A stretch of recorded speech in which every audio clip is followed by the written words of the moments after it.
Welcome to the world of Gelish nail art. In this tutorial, we will be creating a matte and glossy mixed texture nail design. Complete your Gelish nail prep.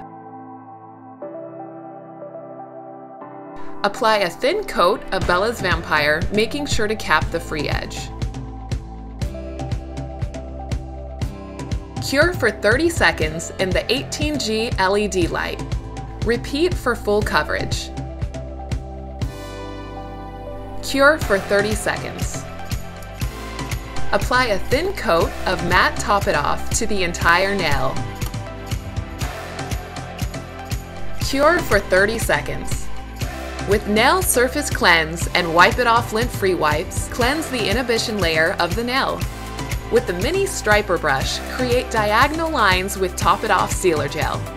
Continue creating diagonal lines using the mini striper brush and Top It Off sealer gel. Finish the design by creating thin diagonal lines. Cure for 30 seconds. With Nail Surface Cleanse and Wipe It Off lint-free wipes, cleanse the inhibition layer of the nail.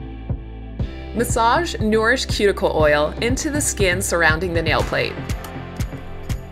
Your Gelish nail is now complete. Subscribe to our channel for more tutorials like this one.